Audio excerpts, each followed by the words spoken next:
hayyuu akaadaamii har'aa kan waliin ilaallu baayoloojii kutaa 12ffaa chapter 3 yeroo darbee 3.2 barannee turre har'a immoo 3.3 protein synthesis kan jedhamu wajjiniin ilaallaa jechuudha. Protein synthesis jechuun akkaataa itti prootiiniin qophaa'u seelonni yookaan immoo orgaanizimoonni akkaataa ittiin isaan seelii prootiinii mataa isaanii akkamitti akka isaan oomishan yookaan qopheeffatanidha jechuudha. How does a cell know to make a protein? Seeliin keenya akkamitti prootiinii qopheessuu beeka? Akkamitti beekuu dandeenya? The code for a protein is specified by DNA. Koodiin ittiin prootiiniin hojjetamu eenyu murtaa'a jedha? DNAdhaan. The code for a protein is specified by DNA and has to be carried to the ribosome. So koodiin prootiiniin tokko ittiin hojjetamu kan koodiin prootiinii eenyuun specified ta'a? DNAdhaan specified ta'a. And has to be carried to the ribosome. Akkasumas immoo koodichi maal ta'uu qabaadha? Ribosoomitti geeffamuu qabaadha. Gara ribosoomitti darbuu qabaadha. So that they can assemble the amino acids in the correct sequence to form the protein.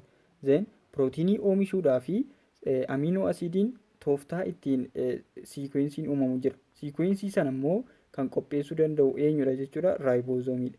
So then assemble amino acidota sana walitti qabuudhaan assemble jechuun walitti qabuudhaan correct sequencii uumuudhaan proteinii kan isaan oomishan eenyudha? Ribosoomidha. So kun akkamitti akka proteinii oomishamu akka introductioniiti. Then messenger RNA kan jedhamu jira. Messenger RNA or mRNA is a nucleic acid, types of nucleic acid yookaan immoo types of RNA ta'ee that transmits the genetic code from DNA to ribosome. Dura akkuma jennee genetic code yookaan code tokko DNA irraa ribosomii dhaquu qabaa jenneera. So DNA irraa ribosomiitti koodii kana kan dabarsu transmit kan godhu eenyudha? Messenger RNA jedhama. Messenger RNA is a nucleic acid that transmits the genetic code. Eenyuun transmit godha? Genetic code. Genetic code kan eenyurraa? From DNA to ribosome. DNA irraa gara ribosomiitti jechuudha. Transcription. What mean transcription? Transcription gaafa jennu maal jechuu keenyadha? The process that converts genetic information from a DNA code into an messenger RNA code. Maal godha? Genetic information yookaan genetic code kan DNA irra jiru gara maalti jira? Messenger RNA codeetti jira. DNA code messenger RNA codeetti kan jijjiiru transcription jedhama jechuudha. tRNA yookaan transfer RNA kan jedhamu jira. Transfer RNA jechuun immoo it transfers individual amino acids during translation. Yeroo translationiin geggeeffamu kan individual amino acidii maal godhu? Transfer godhu transfer RNA jedhama. Okay, what is ribosome? The part of cell that makes protein. Paartii seelii yookaan immoo orgaaneelii ta'ee kan maaliif fayyadudha? To make a protein. Proteinii oomishuudhaaf yookaan proteinii hojjechuudhaaf kan fayyadu ribosome jenna jechuudha. Okay, what mean translation? Translation is the process in which the messenger RNA code is converted into a sequence of amino acid. Sequence of amino acid. Koodiin messenger RNA irra jiru amino acidiitti yookaan immoo proteinii processiin ittiin jijjiiramu maal jedhama? Translation jedhama jechuudha. So processii gurguddaa lamatu jira as keessa. Processii gurguddaa lamatu jira. Innis transcriptionii fi translation kan jedhamutu jira. Translationii fi transcription kan jedhamutu jira. Transcription jechuun koodiin DNA irra ture kan ittiin messenger RNA tti jijjiiramu jechuudha. Koodiin DNA irra ture kan ittiin messenger RNA irratti jijjiiramu transcription jedhama. Translationiin immoo koodiin messenger RNA irra jiru kun gara proteiniitti yookaan immoo the sequence of amino acidiitti gaafa jijjiiramu translation jenna jechuudha. So process gurguddoo kana lamaan qabadha. What's ribosome? It is a part of cell or it is an organelle that makes proteins. Okay. Events in protein synthesis. Oomisha proteinii keessatti processii gurguddaa lamatu jiru jenneerra. Transcriptionii fi translationii akkuma laallee processii gurguddoo lamatu jiru jenneerra. So Events in protein synthesis taatee proteiniin gaafa oomishamu kana taateewwan uumaman yookaan wantoota uumaman maal fa'ii kan jedhudha. This one, the DNA code for the protein is written in the molecule of messenger RNA. DNA koodiinii prootiinichaaf mijatu yookaan prootiinii sana oomishuuf ta'u informationiin sun jechuudha. Eenyu irratti barreeffamadha? Messenger RNA irratti barreeffama. Proosesiin kun maal jedhama? Transcription jedhama jechuudha. The DNA koodiin prootiinii sanaaf ta'u eenyu irratti barreeffama? Messenger RNA irratti barreeffama. The messenger RNA kan jedhamtu kun immoo travels from the nucleus. Don't forget DNA nucleusii keessatti argama. Kana jechuun DNA nucleusii keessatti argama jechuun messenger RNA kun DNA irraa koodii kana gaafa fudhattu eessa jirti jechuudha? Nucleusii keessa jirti. So the messenger RNA travels from the nucleus through pores in the nuclear envelope to the ribosome. Poorii nuclear envelope keessa jirtuun gara eenyutti deemti jechuudha? Gara ribosoomitti deemti. Messenger RNA kun eessa turte jechuudha? Nucleusii keessa turte. So nucleusii keessaa baatee gara eenyutti deemti? Gara ribosoomitti deemti jechuudha. Gara ribosoomitti informationii sana yookaan koodii sana fuuteetu deemti jechuudha. Then free amino acids. Free amino acids are carried from the cytoplasm to the ribosome by molecules of transfer RNA. Don't forget. Gahee transfer RNA asitti ilaaluu dandeenya. Transfer RNA gaheen isaa maalidha? Amino acidii free ta'anii uumamaan qaama namaa keessatti argaman orgaaneelii maal jedhamu keessatti argamu? Cytoplasm keessatti argamu. So free amino acidii cytoplasm keessatti argamu kana fuudhuudhaan gara isaatti dabarsu gara ribosoomitti dabarsu jechuudha. Eenyutu? Transfer RNA warreen jennu free amino acidii cytoplasm keessa ture gara maalitti dabarsu? Gara ribosoomitti dabarsu jechuudha. The ribosome reads the messenger RNA. Ribosome maal godha? Messenger RNA koodii in dubbisa. Yookaan information yookaan koodii messenger RNA'n DNA irraa fuudhee dhufe sana dubbiseetu erga dubbisee booddee maal godha? Assembles the amino acids carried by transfer RNA into a protein. Amino acid transfer RNA'n dhufe sana immoo maal godha jechuudha? Assemble godha. Walitti gurmeessuudhaanii maal uuma jechuudha? Proteinii uuma jechuudha. This is called translation. Processing ittiin proteiniin oomishamu kun inni dhumaa kun maal jedhama? Translation jedhama jechuudha. Don't forget this one. Asitti fakkeenyaaf namni tokko meeshaa diishii fudhannu. Diishiin gaafa bitamu adda adda babbaasaatu dhufa. Mana keenya kan dhufu adda adda babbaasaati. Diishii kana let's take as akka maaliitti fudhannu? Akka amino acidiitti fudhannu. Amino acidii. Diishiin kun amino acidiidha jennu. Maaliif adda adda babba'ee caccabaasaatu dhufe. So maanuwaaliin immoo diishii sana keessa jira. Diishii agartanii beektota gaafa haaraa bitamu waraqaan yookaan akkamitti diishiin sun orgaanaayiz akka ta'u akkamitti akka walitti gaggalu maal ta'e jira? Waraqaan barraa'ee jiru jira. Maanuwaaliin jira. Inni immoo maalidha jechuudha? Genetic koodii jennee kan ammaasuun fakkeenyas akka isaatti fudhannu jechuudha. Maanuwaaliin sun akka jiinii koodii sanaatti fudhannu. So jiinii koodii sana eentu fidee? Jiinii koodii sana eentu fidee? Messenger RNA'tu fide. Amino acidii sana immoo eentu fidee? Transfer RNA'tu fide. Sana booddee maal godhaa? Ribosoomiin jiinii koodii sana dubbisuudhaan akka maanuwaalitti fayyadamee jechuudha. Maal gochuun qabadee dubbisuudhaan amino acidii sana gurmeessaa jechuudha. Akkatti hubattu. Okay. The next one, what is the genetic code like? Genetic coding maal fakkaata? Genetic coding maal fakkaata? Gene is a sequence of base triplet in DNA molecule. Gene gaafa jennu it is a sequence of base triplets in the DNA molecule. Base triplet jechuun adenine, thymine, cytosine እና guanine. Isaan kun arfan isaanii base triplet jedhamu. No, base jedhamu. So base triplet kan jennu immoo amma kan ilaaluuf jirudha. So base triplet gene it is a sequence of base triplet. Gene tokko kan jennu yoo maal ta'edha? Tripletidha yoo jiraatedha jechuudha. In the DNA molecule that carries the code for a protein. Proteiniidhaaf koodii baatee kan deemu eenyu jedhama? Gene jedhama. 64 possible triplet codes are there. Possible tripletiin proteiniidhaaf kan jiru meeqadha? 64.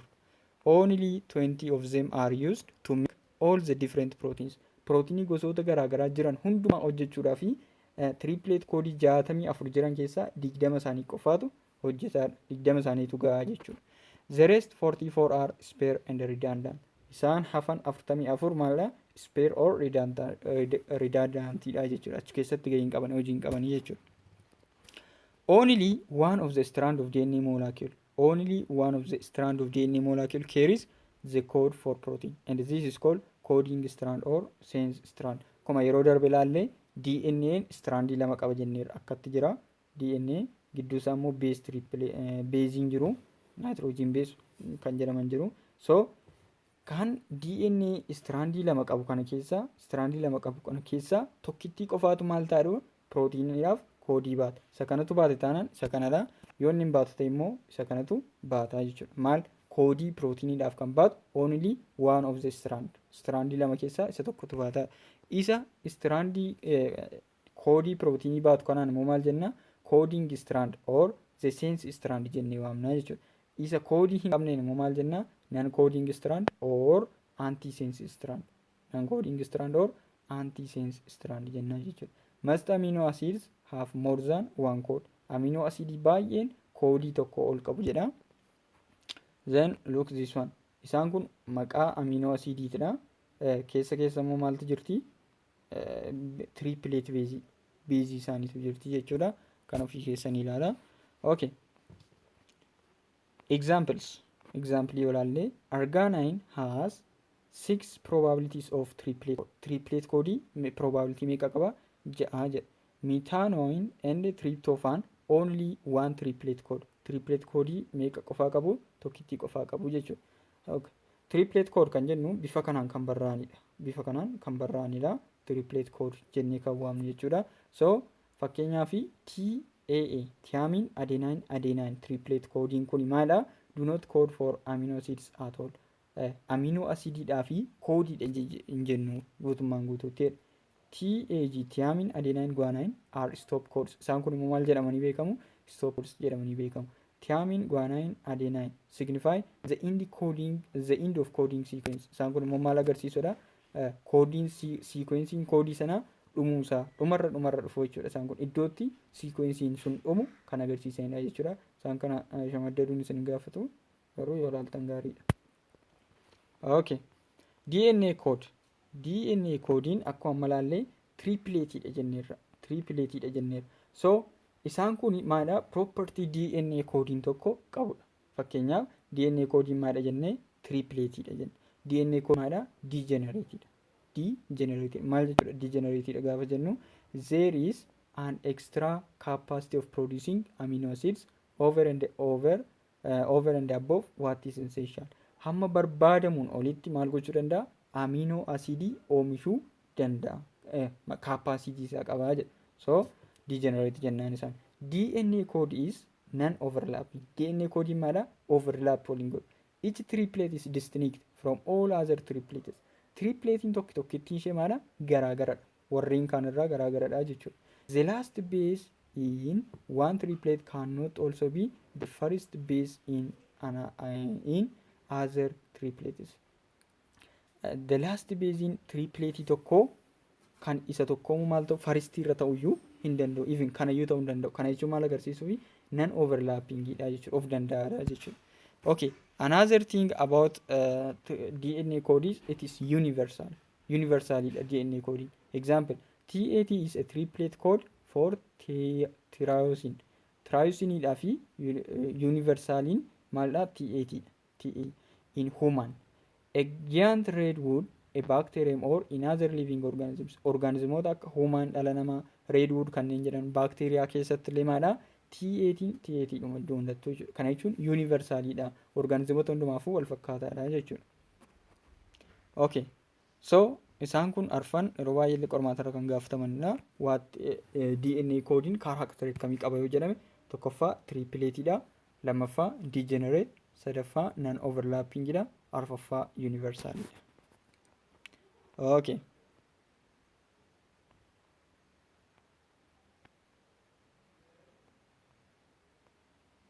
Kana fakkii kana ilaaltanii overlapping code kan jedhamee fi kuni iddoo kana ilaaltanii bicaadhaan jalqabaa tripleetii ta'uusaa immoo sadi sadiin ilaalaa deemtu sadi sadiinidha. So as immoo dhuftanii sadaffaa irrattis dhaqeetu maaliin jalqabe bicaadhaan jalqabe maaliin immoo dhume purpliidhaan dhume jechuudha. So maal gochaa jira overlap gochaa jira jechuudha. Overlap jechuun kanadha. How does transcription take place in eukaryotic cells? Transcription akkamitti eukaryotic cell keessatti geggeeffama? Akkamitti transcription eukaryotic keessatti geggeeffama jedha. Okay.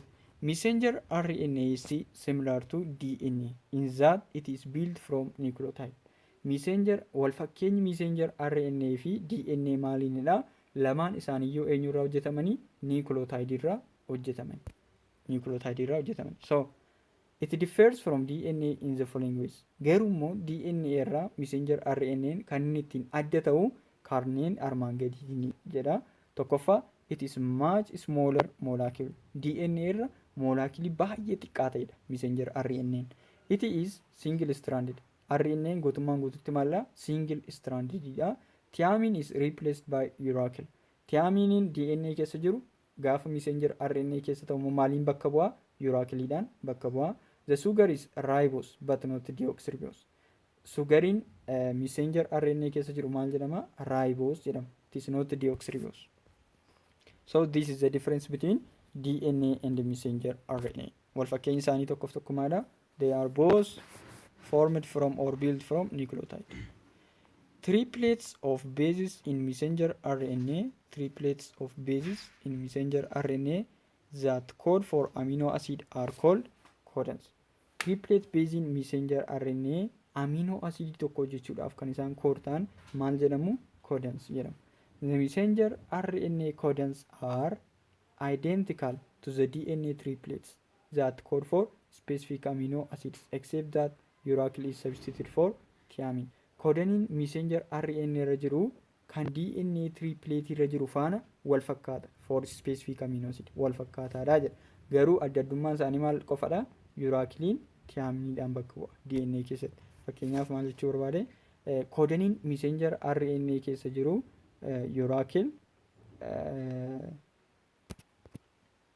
uracil guanine cytosine yoo ta'e isaan kana yoo ta'e kan maal keessa jirudha? Adenine guanine cytosine. Isaan kun kan messenger RNA keessa jirudha yoo ta'e kan DNA keessa jirullee maal ta'a? Kanuma ta'a jechuudha. Kanuma ta'a. For what? For specific amino acids. Yoommoo thiamine guanine cytosine yoo ta'e immoo kun kan DNA keessa jirudha yoo ta'e kan messenger RNA keessa jiru immoo thiaminiin maaliin bakka bu'a? Uraciliidhaan bakka bu'a. Inni hafe wal fakkaataadha jechuudha GC. So this is what it say this one. To form the single stranded messenger RNA. To form the single stranded messenger RNA when transcription takes place. Gaafa transcription takes place ta'u maaltu uumama jenneerra? Single stranded messenger RNA tu uumama jenneerra. Only the antisense strand of DNA is transcribed. Antisense strand of DNA is transcribed. DNA maal qaba jenneerra? Antisense strand qaba jenneerra.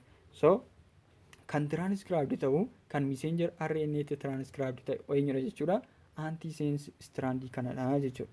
Kan isa antisense ta'e kana jechuun kan non coding kan ta'e jechuudha. Koodii baachuu kan hin dandeenye sanatu transcribed ta'a. This is because the sense strand of this section contains the gene that codes for a protein. Sababni isaa maalifidha? Sense strand inni ta'e kun maal baatee jira jenneerra? Koodii proteinii baatee waan jiruuf jechuudha. Transcribing this would produce a complementary sequence of bases similar to those in the antisense strand, which would not code for anything. Transcribing ini processing kun maal gochuu danda'aadha? Complementary sequence oomishuu danda'a. Kan maal godhu? Antisense strandiidhaan kan wal fakkaatu, which would not code for anything. Koodii kamiifiyyuu waan kamiifiyyuu koodii kan hin baanne jechuudha.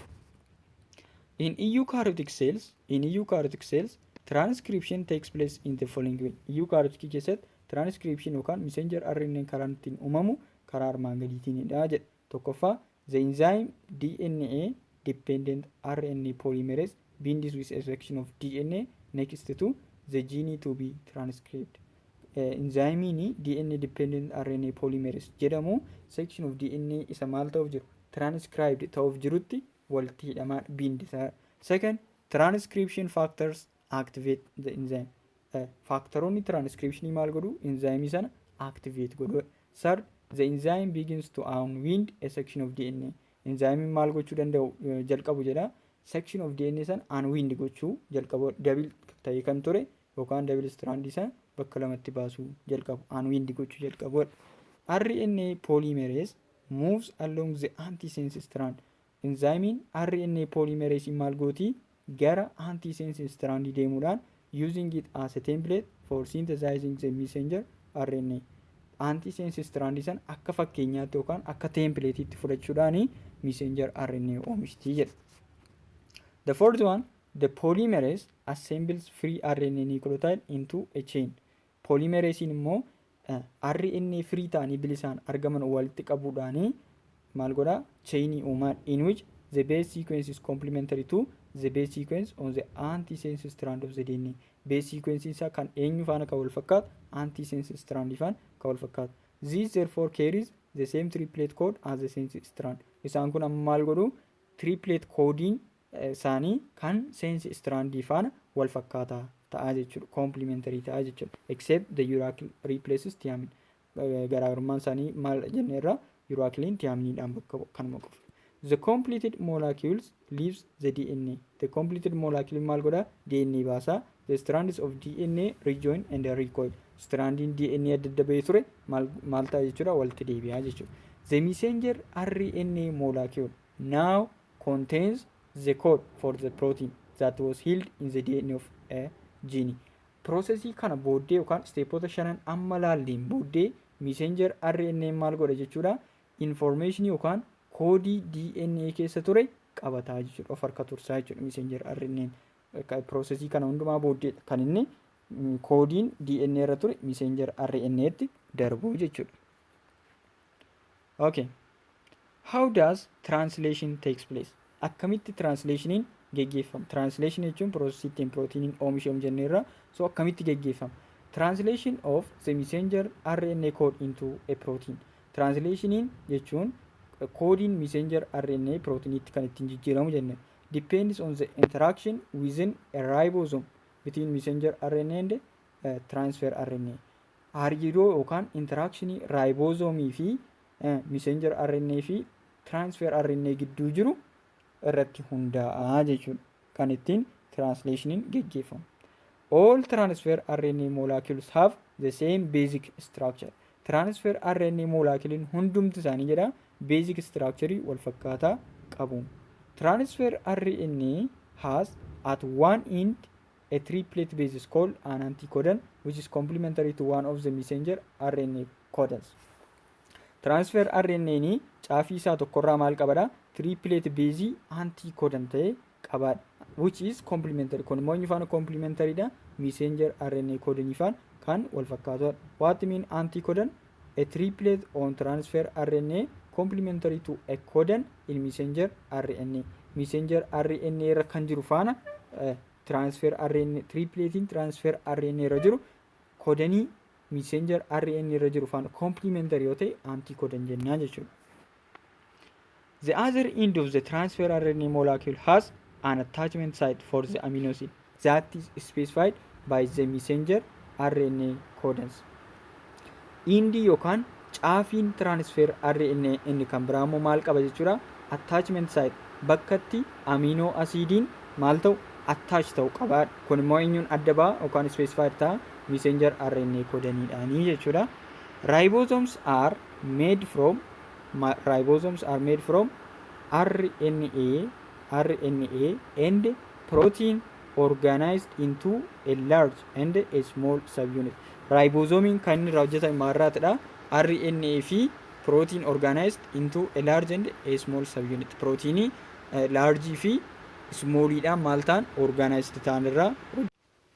There are 3 sites within the ribosome that can be occupied by a transfer molecule. Ribosomii keessaa saayitii meeqa jiru? 3tu jiru. Kan maal ta'uu danda'an? Transfer RNA moleculeidhaan occupied ta'uu kan danda'an. Isaanis A site, P site, E site kan jedhaman jechuudha. Bakka itti maal ta'u inni irra bakka itti transfer RNA qabachuu danda'amu.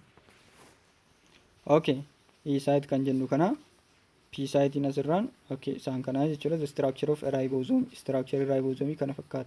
Okay, events during the occurrence of translation. Gaafa translation eventoota yookaan taateewwan uumaman. The first two codons of the messenger RNA enter the ribosome. Two codoniin messenger RNA maal ta'u ribosome keessa seenu. Transfer RNA molecules with amino acids, transfer RNA molecule with amino acids attached that have complementary anticodons to the first two codons of the messenger RNA bind to those codons. Transfer RNA molecule kan amino acidii ofirraa qaban jechuun transfer RNA cytoplasm irraa amino acidii fudhateera. So transfer RNA sun amino acidii fudhatee eessa dhaqa jechuudha? Complementary anticodon kan eenyu faana qabanneerra messenger RNA faana qaba jenneera. So isa faana maal ta'aadha walitti dhufaa jedha. So a peptide bond forms between the amino acids carried by these two transfer RNA molecules. Transfer RNA moleculeidhaan kan baatamanii jiran amino acidii kana gidduu maaltu uumama jedha? A peptide bondiitu uumama. Peptide bond jechuun proteinii yookaan amino acidii walitti hidhuudhaan bondii proteinii uumuu jechuudha. So isaan kun peptide bondiin amino acidii kana gidduutti uumamudha. And the dipeptide is transferred to the transfer RNA in the A site. Transfer RNA A site irra jirurraa dipeptide immoo maal ta'a? Transferred ta'a jechuudha. The ribosome moves along the messenger RNA by one codon. Tokko codon jira jenneerra. So ribosome maal godha? Messenger RNA tti codonii tokkoon move ta'a jedha. Bringing the third codon in the ribosome. Maal gochuudhaaf? Third codonii isa tokko fiduudhaaf. At the same time, the free transfer RNA exists the ribosome and the transfer RNA with the dipeptide moves into the P site. Dipeptide sun immoo maal ta'a jechuudha? Gara P site itti move ta'a jechuudha. The fifth one, a transfer RNA with a complementary anticodon bind us with a third codon. The transfer RNA complementary anticodon qabu sun immoo maal ta'a? Third codon faana walitti bind ta'a walitti hidhama. Bringing its amino acid into position next to the amino acid. Amino acid isa kaawwata. Amino acid isa lammaffaa booddee next to the second amino acid bira kaawwata jechuudha. A peptide bond forms between the second and the third bond acids. Peptide sana booddee eenyu gidduutti uumama? Third amino acid fi second amino acid gidduutti uumama jedha. The ribosome moves along the messenger RNA by one codon. Ribosome gara messenger RNA codonii tokkoon deemisu maal ta'a? Bringing the fourth messenger RNA codon into the ribosome. And the whole process is repeated until a stop codon is in a position and translation ceases. Hamma stop codoniin gidduu galuutti processing kun maal ta'a? Itti fufaa jedha. The translation of the messenger RNA code into a protein molecule requires energy. Okay. Translation messenger RNA code proteinitti jijjiiruun maal gaafatadha? Energy gaafataadha. Requires energy. Translation energy gaafataadha. The source of this energy for this process is not ATP. Processii kanaaf immoo maddi energy ATP miti jedha. Eenyudha? GTP kan jedhamudha. What is GTP? Guanosine triphosphate kan jedhamudha. Guanosine triphosphate. Translation maal barbaada? GTP kan jedhamu madda energy barbaada. GTP jechuun immoo guanosine triphosphate jechuudha. How come to energy barbaada jedhee gaafachuu danda'a. Translation or transaction jedhee gaafachuu danda'a. It is translation. Energy inni barbaadu immoo GTP kan jedhamu. How is protein synthesis different in prokaryotic cells? Prokaryotic cell keessattuu protein synthesis maal fakkaata? The process is essentially similar. Guutummaan guutuu wal fakkaata jechuun waan iyyuu wal fakkaataadha jedha prokaryotic keessatti. DNA is being transcribed to messenger RNA. DNA maalti transcribed ta'a messenger RNA which is then translated to polypeptide. Sana booddee maalti jijjiirama? Translate kan inni ta'u polypeptide. Polypeptide jechuun protein jechuudha. Differences garaagarummaan isaanii maalidha? Garaagarummaan oomishamuu proteinii kan prokaryotikii fi kan eukaryotikii. Garaagarummaan isaanii maalidha? No nucleus in prokaryotic. Prokaryotikii keessa nucleus hin jiru. Prokaryotic cells does not need post transcription processing. Post transcription process kan jedhamu maal hin barbaadanii jechuudha isaan kun. Prokaryotes. Transcription and translation are coupled. Messenger RNA can be translated by ribosomes. Messenger RNA can be translated by ribosomes. Ribosomiidhaan maal gochuu danda'a? Translated ta'uu danda'a. By one end of its molecule, while it is still being transcribed from DNA at the other end. Indi isa tokkorraa DNAdhaan transcribed yoo ta'eyyuu indi isa tokkoon garuu ribosomiidhaan translate ta'uu danda'a. Eukaryotes transcription and the translation are separated. Transcription fi translation maadha separated. Eukaryotic prokaryotic garuu maadha coupled. Transcription in nucleus. Transcription eenyu keessattidha? Nucleus keessattidha. Translation in cytoplasm. Eukaryotes messenger RNAs are modified before leaving the nucleus. Eukaryote messenger RNA are modified before leaving the nucleus. Nucleus keessaa tun bahi maal ta'u modified ta'u jechuudha. Messenger RNA. What controls gene expression? Gene expression control kan godhu maalidha? The fact that some genes are sex limited. The fact that some genes are sex limited tells us that all genes are not active all the time. Gene sexy kan maal ta'e limited ta'e kan jiru maal nutti agarsiisadha? Gene hundi active miti, yeroo hundumaa active miti kan jedhu nutti agarsiisadha. There are more examples of this. Example baay'eetu jira. The genes that control the color of your iris are present in all your cells, but all your other cells are not this color, just the iris. Coloring iris kee maalidha jedha? Seelii hunda keessatti argama. Geniin kalarii kana to'atu seelii hunda keessatti argaman. Garuu qaama kee yookaan seelii kee hundumatu irisii fakkaata miti yookaan kalarii kana qaba miti. Just irisii qofaat kalarii sana qaba. Somehow we can control which genes are active where. Haatu iyyuu malee we can control which genes are active where. Iddoo kamitti geenii kamtu activeidha kan jedhu control gochuu dandeenya jedha. How are genes switched on? Geeniin akkamitti switched ta'a? Very often yeroo baay'ee genes are switched on by transcription factors. Geeniin kan inni switched on ta'u eenyuunidha? Transcription factorootaan. Transcription factor that are present in the cell. Eessa keessatti kan argaman? Seelii keessatti argamu. Transcription factor kanneen jedhaman geenii switch gochuu kan danda'an. Switch on gochuu kan danda'an. These transcription factors are usually proteins that bind to a regulatory sequence of DNA near to the gene they influence. Kun transcription factoring kun eenyu fayyada? Proteinii sequence of DNA tti hidhamee jiru, bind ta'ee jiru. Kan immoo maal godhan? DNA kun immoo eessa kan jiru? Gene influence ta'uudhaaf jiru cinaa kan jiru yoo ta'e transcription factor jenna. They operate in the following way. Kan isaan dalagan karaa armaan gadiitiin jira. The first one, the transcription factors bind to a promoter sequence. Promoter sequence of DNA tti maal godha? Bind ta'a. Transcription factoring sun jechuudha. Near to the gene to be activated. Gene activated ta'uu barbaadame sana jechuudha. Fakkeenyaaf geniin activated ta'uu barbaadame kanadha yoo ta'e DNA immoo kanadha yoo ta'e so transcription factoring sun immoo kamidha? Kana. So transcription factoring sun maaltti hidhata? DNA sanatti hidhata. So DNA itti erga hidhate DNA inni kun eenyu bira jira jechuudha? Gene isa activated ta'uuf jedhu bira jira jechuudha.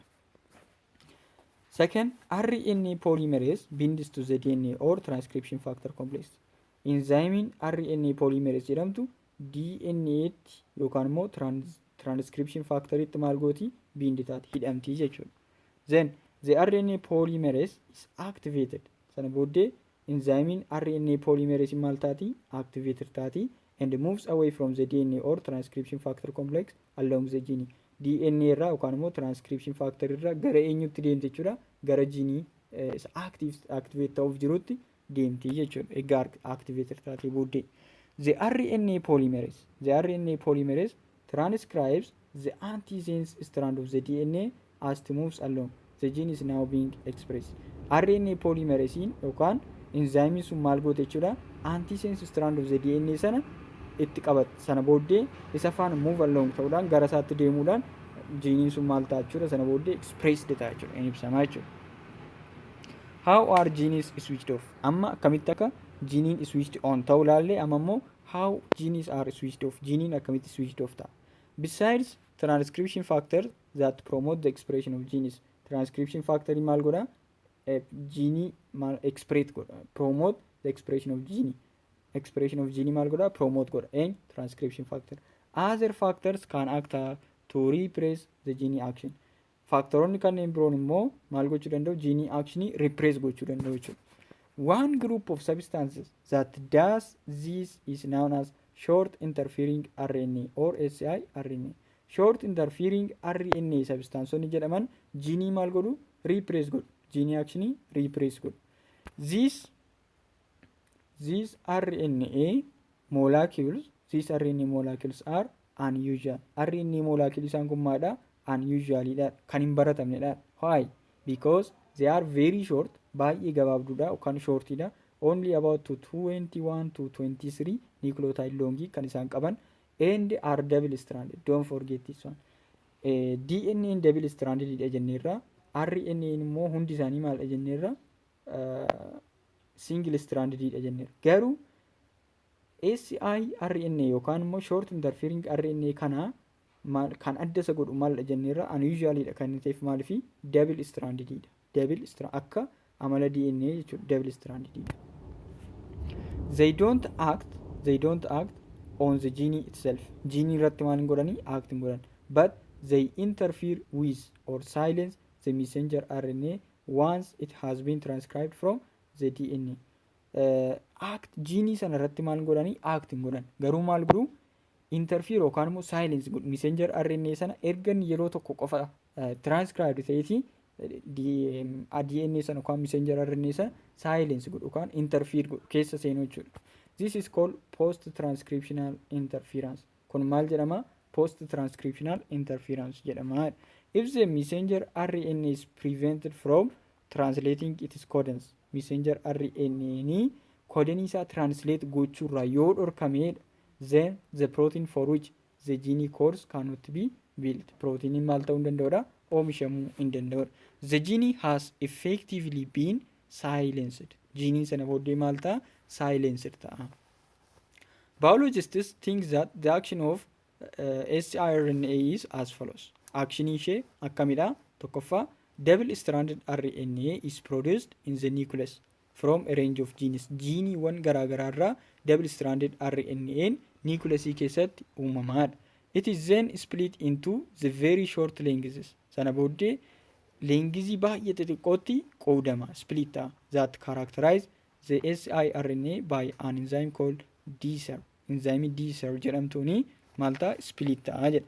The antisense strand of the siRNA then binds with a complex of molecules called RISC. Enzyme yookaan molecules RISC kan jedhamu faana walitti hidhama. Eenyutu? Antisense strandiin siRNA short interfering RNA jechuudha.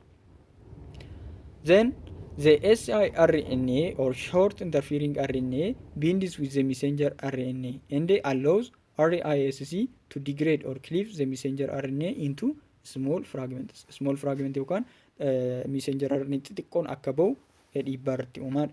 Short interfering RNA is a short sequence of RNA which can be used to silence gene expression. Gene expression silence gochuudhaaf yookaan repress gochuudhaaf kan fayyadu it is a short sequence of RNA dha jechuudha. Short interfering RNA. Kun processii amma haasaa turre hundumana guutumaan guututti dubbisaa. Okay. The next part is mutation. Don't forget to subscribe our channel, share to your friends. Thanks so much.